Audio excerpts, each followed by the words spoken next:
Welcome to the Global Good. I'm your host, Shelley Steeves. Now, it's not all bad news out there. There are countless stories of hope and courage and interesting people to meet right across the country. And it is my absolute pleasure to feature those stories here on the Global Good.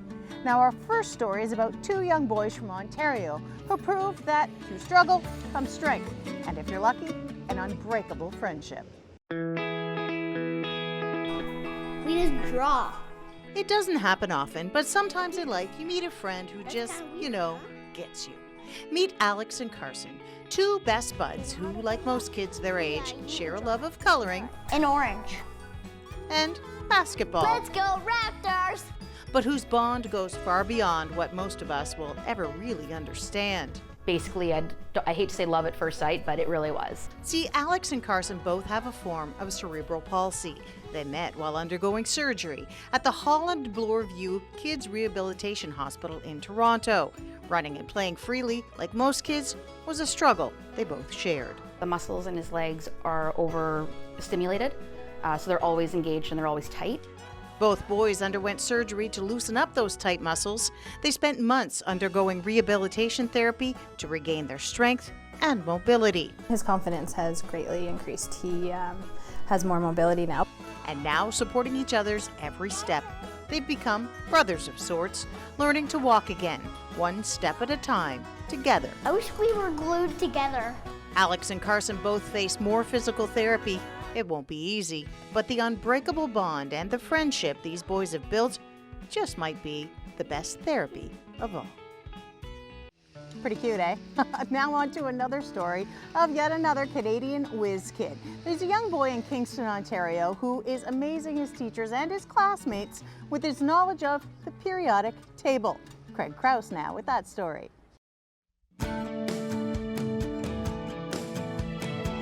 The periodic table is kind of like a map. You can look for an element and read its chemical properties. Isaac Newton, Albert Einstein, Neil deGrasse Tyson, and Ben Nichols, four people who share the same passion. Science is, like the king of matter. A passion that was ignited when Ben was just 4 years old. He stumbled upon a periodic table of elements at Queen's University. Now 7, we put his skills to the test. What's the second element on the periodic table? Helium. Okay, is that too easy? Yes. Okay. What's the 52nd? Tellurium. Wow. Okay. My wife and I, we noticed pretty early on that Ben was kind of a special individual. So how do you memorize this? Is this something that you did with your parents? Is this something you do at school? If I keep looking at it, I'll memorize it in a period of time. I memorized it in 2 weeks. According to Ben's dad, Scott, his son lives and breathes science, an interest Scott says he had no influence on. So it's tricky to keep up with Ben. I mean, if you talk to me a whole lot longer, you realize that the apple does fall far from the tree. Are you the smartest kid in your class? Yes. Well, if that story made you feel a little bad about your academics, well, this one just might get your goat. If you like to work out and you really like animals, you may be interested to know that goat yoga, yep, it's a thing. We'll stay in our tabletop. Well, it's an interesting fad that we found out about 3 years ago. This is actually our 3rd year of doing it. And what it is yoga, but with little baby goats interacting with everybody. We found that goats are just such a therapeutic type of an animal. It's just a really stress-free environment. When people come out here, they just can't help but smile. They've got little baby goats bouncing around on them. You get to hear all the sounds of the farm. And it's just a wonderful little activity. My very first yoga period, so it was a really cool experience for sure. It's so therapeutic, and it's just fun and friendly and uplifting.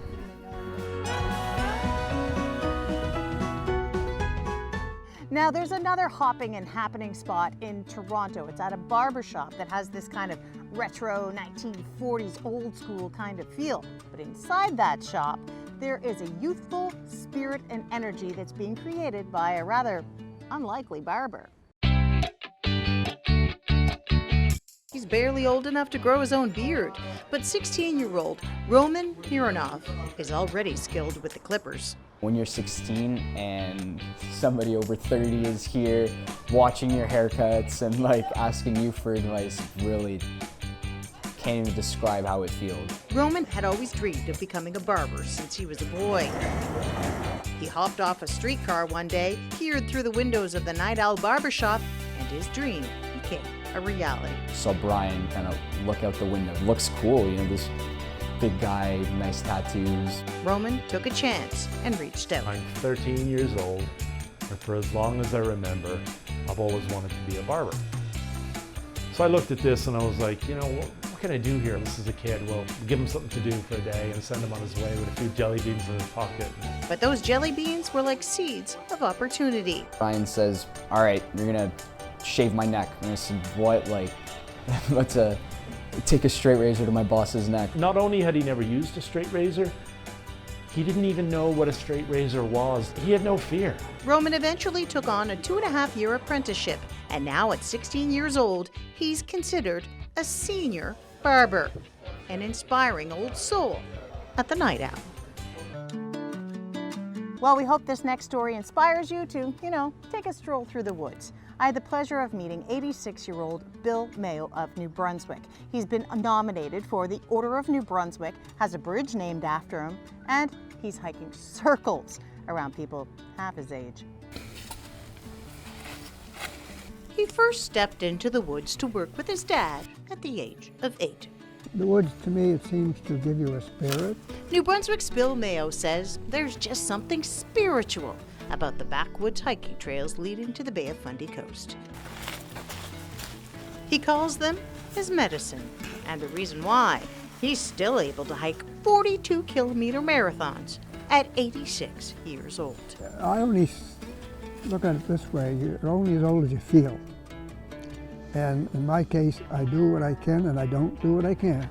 With arthritis in his knees and hips, Bill still doesn't miss a step. So I don't let on sometimes. If I have a little pain, I just bear with it. Leading groups of hikers half his age through some pretty challenging terrain. Paul Gadet took his first hike with Bill 20 years ago. It's just steady, and it's uphill. It doesn't change. It's still the same pace. Sometimes it's difficult to keep up with them. Sometimes I'll offer to be the sweep and help the slow ones. All so he can lead them to views like this. The beach is beautiful. There's people walking along. There's a visible, youthful spring in his step when this iconic man visits iconic places like Cape Enraged or takes in the view at the Flower Pot Rocks in Hopewell Cape.